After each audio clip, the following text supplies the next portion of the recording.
미래 식량으로 떠오르고 있는 곤충 식품 산업에 대한 이야기 나눠봅니다. 미래 식량 연구가 이삼구 박사 나오셨어요. 어서 오십시오. 네, 안녕하세요. 이삼구입니다. 방금 제가 명함을 받았는데 곤충은 미래 식량입니다라고 아주 큰 글씨로 그리고 사람이 귀뚜라미를 입에 이렇게 딱 넣는 사진까지 받았어요. 네, 그렇습니다. 이 박사님은 어쩌다가 이 곤충 식량에 관심을 갖기 시작하셨어요? 예, 이제 우리 곤충이 미래 식량입니다라고 했던 것은 제가 이제 유엔의 IS 국제표준화 기구에 대한민국 대표로 3년간 봉사를 하면서 거기 FAO의 아주 귀중한 자료를 얻게 되었습니다. FAO는 유엔 식량 농업 기구입니다. 예. 어떤 자료를 얻으셨어요? 예, 그게 이제 그 미래 식량이나 이런 전망에 대해서 했는데 실은 2050년이 되게 되면은 세계 인구가 90억이 되면서 현재 식량의 2배가 된다는 그러한 결론을 내리고 식량 소비량이 그래서 네덜란드 와게닝겐 대학교하고 유엔에서 이제 공동으로 연구 결과를 발표한 자료가 있었습니다. 그것을 아주 어렵게 입수를 해서 기국에서 바로 그거에 대해서 연구를 시작을 했습니다. 그러니까 90억 명이 2배를 먹는데 지금 생산되는 곡물이나 고기 갖고는 안 된다? 그렇죠. 예, 어림도 없습니다. 지금 예를 들어서 극단적인 예로 우리 중국 같은 경우에 보면은 2012년에 이제 예를 들어서 육류 소비량이 10만 톤이었다고 한다면 2013년에 48만 톤 육박하게 됩니다. 1년 만에 그렇게 늘어난다고요? 맞습니다. 중국 사람들이 이제 여러 가지 경제적으로 이제 급성장하면서 실은 먹지 않던 이런 육류까지도 소비하게 되고 특히 우리 한국에서 이런 불고기 같은 이런 부분도 중국 분들이 이제 찾게 되고 이러면서 이제 인구 증가가 이제 중국하고 인도에서 파키스탄에서 많이 늘어남에 따라서 이제 식량 위기가 왔을 뿐만 아니라 물도 부족하고 캘리포니아나 이제 호주, 러시아 곡창지대에 메가 드라우트라고 하는 아주 10년 이상 지속되는 가뭄을 미국 기상학자들이 지금 예측하고 있습니다. 그래요? 예, 그렇습니다. 큰일 났네요, 이거. 맞습니다. 세계적으로. 우리도 안심할 수 없는 상황이고. 그렇습니다. 우리도 식량 자급률이 얼마 안 되잖아요. 그렇습니다. 우리 식량 자급률은 현재 2012년 3년에 지금 22%에 불과하고요. 알겠습니다.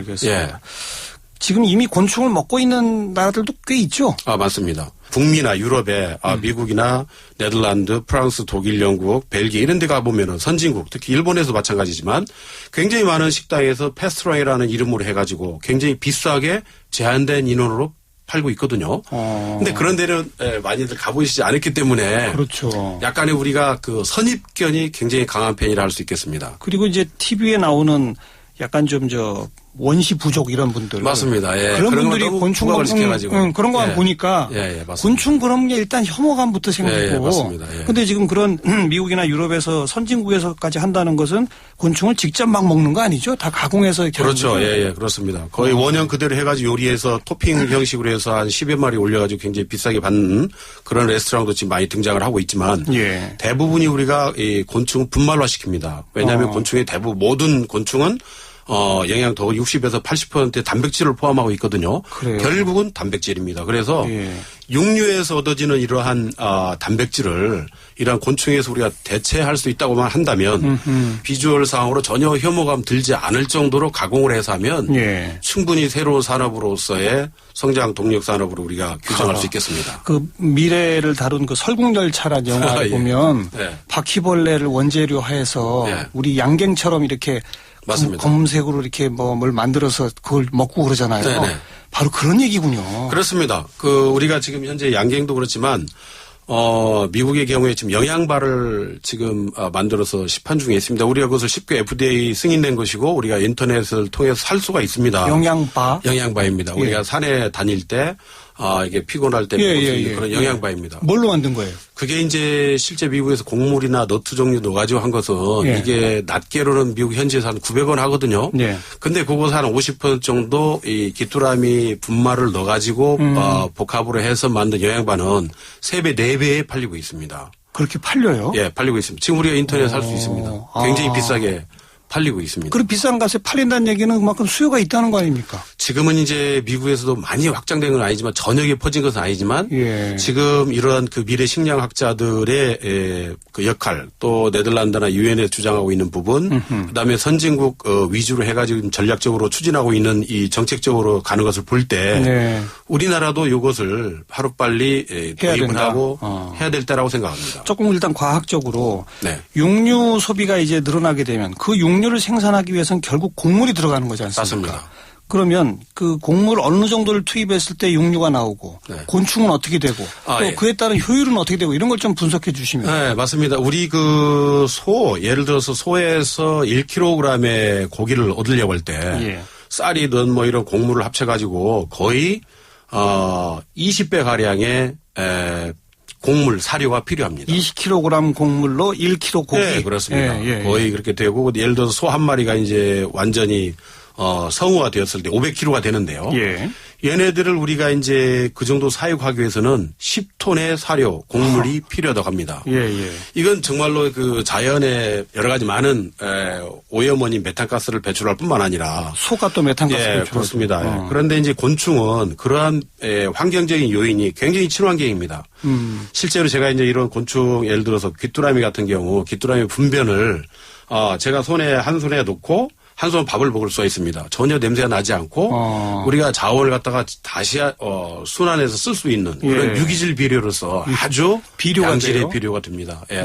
그 정도로 얘들은 곤충은 이제 환경이 좋고 또 그다음에 곤충 먹이는 얼마 안 들어가요? 맞습니다. 곤충은 거의 예를 들어 귀뚜라미 예를 들을 때 1kg의 귀뚜라미 단백질을 생산하기 위해서는 사료는 약 1.2kg 정도만 있어도 충분합니다. 이야, 그럼 소의 거의 20분의 1? 맞습니다. 한 20, 이제 그것은 이제 사육하시는 분마다 노하우가 다르기 때문에 한 12분의 1에서 뭐 15분의 1 정도 이렇게 할 수가 있겠죠. 네네. 일단 효율성 면에서는 뭐 분명히 입증이 아주 탁월합니다. 그런데 그게 모든 곤충이 다 그래요? 약간의 차이는 있습니다. 지금 우리 정부에서 추진하고 있는 곤충들이 여러 가지가 있는데 우리 실정, 우리 대한민국 실정에 맞는 것은 제가 지금 여러 가지를 다 했는데 귀뚜라미가 정답이라고 생각을 합니다. 이유는 우리가 예를 들어서 어떤 곤충이 좋다 해서 영양도 좋고 기능이 좋다 그래서 키우기 위해서 사료를 수입을 해야 한다고 보면 이건 또 아니지 않습니까? 예를 들어서 지금 밀 같은 경우는 우리나라에서는 1%도 안 됩니다. 0.5% 정도의 자급률인데 어떤 곤충은 밀기울을 먹어야만이 잘 크는 그러한 곤충이 있습니다. 뭐죠 그게? 그게 이제 우리가 이번에 7월 달에 우리 정부에서 식용으로 한시적 등록이 된 갈색 거절이라고 하는 미롬입니다. 얘들은 갈색 거절이 예, 그렇습니다. 얘들은 밀기울만 먹어야 돼요? 밀기울만은 아니지만 배합을 해서 하지만 주로 이제 밀기울을 많이 먹습니다. 먹어야 돼요. 귀뚜라미는 주로 뭐 먹습니까? 재밌는 게 귀뚜라미는요. 우리 사람이 먹는 거 다 먹지만 우리 산야에 다 널려 있습니다. 귀뚜라미를 키우기 위해서 우리가 사료를 수입할 제로입니다. 수입할 이유가 하나도 없고요. 우리 산야에 다 널려 있고 또 우리 식단에서 나오는 것도 다 널려 있고 얼마든지 우리 농가에서 소득을 올릴 수 있는 채소와 야채를 통해서 충분히 길러낼 수가 있습니다. 그냥 음식 찌꺼기로도 키울 수 있다. 음식 찌꺼기로 키운 것을 이제 식용으로 하지 말고 사료용으로 나가면 됩니다. 실은 닭과 오리나 양어장과 같은 이런 어장 이 사료에 아주 최고의 친환경 고단백이기 때문에 귀뚜라미 그렇게 쓰면은 우리가 수입 방어도 할 수가 있습니다. 사료 얼마 안 들어가고. 맞습니다. 그다음에 크는 과정에 메탄가스나 이런 거 안 나오고. 예, 거의 안 나온다고 보시면 됩니다. 또 귀뚜라미 같은 거 분변도 또 비료를 유기질 비료를 쓸 수가 있고요. 뭐 하나 버릴 데가 없는. 맞습니다. 지금 그 메뚜기하고 비교를 해보면 메뚜기는 메뚜기목, 메뚜기과입니다. 귀뚜라미는 메뚜기목, 귀뚜라미과. 그러니까 종속 과목에서 목까지는 똑같습니다. 그래서 제가 표현하기를 메뚜기는 남자, 귀뚜라미 여자 이렇게 표현합니다.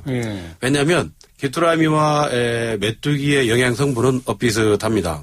그러나 기능은 조금 다릅니다. 근데 이제 메뚜기는 메뚜기 안 좋은 면이 있어요.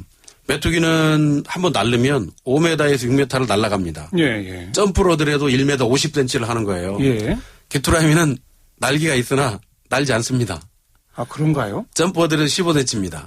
메뚜기가 그렇게 5m씩 6m씩 날아가고 1m 50cm씩 점프를 한다고 보면 사료를 생각해 보세요. 사료. 예. 그다음에 사육 공간을 생각해 보세요. 공간이 넓어야 되거든요. 맞습니다. 귀뚜라미는 좁아도 되고. 그렇습니다. 따라서 우리가 우리나라 같이 면적이 좁은 땅에서 국토 면적을 최대한 활용할 수 있고 그래서 제가 말하는 우리나라 실정에 맞는 식용곤충은 귀뚜라미가 가장 어울리지 않겠나라고 생각을 하는 것입니다. 그래서 이 박사님은 귀뚜라미 관련된 특허도 4개나 갖고 있다고요? 예, 이제 그 중에 하나가 이제 지금 우리 이제 모든 곤충들 1년에 1사이클이거든요. 라이프 사이클이. 1년에? 예, 한 번 자연사에서는. 그런데 이제 농가에서나 지금 우리 유엔에서 지금 제안을 하고 보고를 한 귀뚜라미 사이클은 45일에서 60일 정도입니다. 한 사이클이. 그럼 1년에 5-6번 정도 하거든요. 네. 그래서 지금 우리 농가에서도 지금 하고 있는 몇 군데 농가가 있는데 여기서는 한 4, 5, 6회 이 정도 하고 있습니다. 그러나 제가 하는 시스템을 하면 이제 결국 이제 그 시장 점유율 문제와 시장 단가 문제가 될 터인데 1년에 10모작을 할 수가 있습니다. 와. 따라서 우리가 제가 여기에 관심을 갖는 것은 그럼 귀뚜라미 뭐 짧게 말해서 한 마리를 키우기 시작해서 30일이면 됩니다. 30일이면 성충이 됩니다. 그래서 몇 마리가 되는 거예요? 이제? 이게 우리가 이제 귀뚜라미 같은 경우는 이제 산란과 부화의 과정이 있어서 예를 들어서 가로 세로 높이 20cm, 10cm 곱하기 10cm면은 그 한 단면에서 10만 마리를 우리가 산란을 받을 수가 있습니다. 10만 마리? 10만 마리 그렇습니다. 10만 마리에다가 그다음에 우리 부화율이 성공률이 95% 이상이 됩니다. 귀뚜라미 한 마리가 알을 그렇게 많이 낳아요? 아니, 한 마리가 아니고 이제 그 한 배지당 우리가 산란할 수 있는 공간을 넣어주면 귀뚜라미들이 와서 막 알을 낳잖아요. 한 마리가 보통 알을 낳는 개수가 300개에서 1000개를 납니다. 근데 그 중에 거의 90몇 %를 다 부화시킨다고요? 그렇습니다. 95%를 부화시킬 수가 있고. 어마어마하군요. 네, 제가 이제 귀뚜라미를 사육하면서 2가지 특이한 실험을 했는데 폭석이 실험하고 혹한기 실험을 했습니다. 혹한기 영하 25도에 했습니다. 안 죽습니다. 허허. 폭석이 여름에 일교차 45도에서 50도가 납니다. 아침 기온 20도에 시작을 해서 한낮에 1시쯤 되면 비닐하우스 내부에서는 70도까지 올라갑니다. 근데도 50도 일교차인데 죽지 않습니다. 사람이 2도면 뇌사에 빠집니다. 그래서 여기서 중요한 것은 번식력. 악조건에서도 엄청난 생존 능력. 번식력. 예, 그렇습니다. 거기에 제가 주목을 하고 이게 정말 인류의 미래 식량으로 충분히 대체 가능하겠다는 부분을 가지고 제가 이제 대량 사육 시스템에 대해서 특허를 낸 것입니다. 그거하고 이제 그럼 이제 많이 키웠는데 잡을 수 있도록 해야 될 거 아니에요. 한 마리씩 잡으려면 못 잡잖아요. 그렇죠, 그래서 그렇죠. 그런 것은 이제 대량으로 해결할 수 있도록 하는 그런 부분에 대해서 이제 또 고민을 해봤었고요. 귀뚜라미 그 식용으로 하려면 날개 이런 것도 다 떼고 그래야 되는 거예요? 그렇지는 않습니다. 이게 또. 다 써요 그냥 분말로? 메뚜기하고 귀뚜라미를 보자면 메뚜기는 남성, 귀뚜라미 여성이거든요. 메뚜기는 굉장히 이게 키틴질이 세요. 많이 날르고 점프력이 좋다 보니까 다리에 근육이 세가지고 키틴질이 아주 강합니다. 그래서 소화력이 약하신 분들은 메뚜기 같은 경우 옛날에 그래서 보면 할머니들이 다리랑 날개랑 떼고 메뚜기를 드십니다. 소화가 안 되기 때문에 그래요. 그런데 귀뚜라미도 마찬가지로 다리와 날개가 있지만 그건 부드럽습니다. 살이 아주 부드러워요. 메뚜기는 팔 위에다 놓으면 바로 튀어 도망가는데 귀뚜라미는 사람을 좋아해요. 팔 위에 놓으면 안 도망갑니다. 그대로 붙어서 돌아다녀요. 그러니까 날개 다리까지 다 그냥 분말로 만들어도 된다. 분말로. 그래서 키틴질이 약하기 때문에 그 정도는 다 소화가 됩니다. 자, 여러 가지 참 좋은 점은 많이 알았는데 음식이라고 하려면 맛이 있어야 될 거 아닙니까? 그건 어떻게 해결합니까? 대부분 이제 곤충이 이제 특유의 맛을 포함을 하고 있어요. 근데 이제 우리가 식용으로 할 때에는 얘들이 이제 그 절식을 시키거든요. 절식을 한 이틀 정도 가까이를 시키고. 굶겨요? 예, 굶기면은 애들이 배설을 다 합니다. 체내에 가지고 있는 것들을 다 배설하게 되고. 옛날에는 우리가 그 환경이 좋아서 그렇지. 메뚜기를 잡아서 그냥 바로 이게 끼워가지고 구워서 먹었잖아요. 환경이 좋았기 때문에. 메뚜기 뒷다리 먹었었죠. 근데 지금은 그렇게 먹으면은 조금 문제가 있습니다. 왜냐면 메뚜기도 잡아가지고 2시간 이상을 뭐라고 해야 되죠? 이게 좀, 배설물을 이렇게 토해내고 이렇게 하는 시간이 필요합니다. 근데 대부분 이런 체험마을에 가서 보면 그냥 바로 잡아가지고 거기서 그 자리에서 구워가지고 겉에는 익으면서 단백질이 타기 때문에 아주 냄새가 좋거든요. 다 익은 줄 알고 먹지만 내부는 익지 않을 수가 있습니다. 요즘은 환경이 많이 오염이 돼가지고 실제 이제 그 내부에 있는 것까지 익었다라고 속단하기 어렵기 때문에 예. 잡아서 바로 먹는 건 좀 그렇고요. 예. 귀뚜라미도 마찬가지입니다. 그래서 절식하는데 이틀 정도 굶기면 자연스레 배출을 해냅니다. 배설 나가고. 예. 그 다음에 잡을 때 이제 살균을 합니다.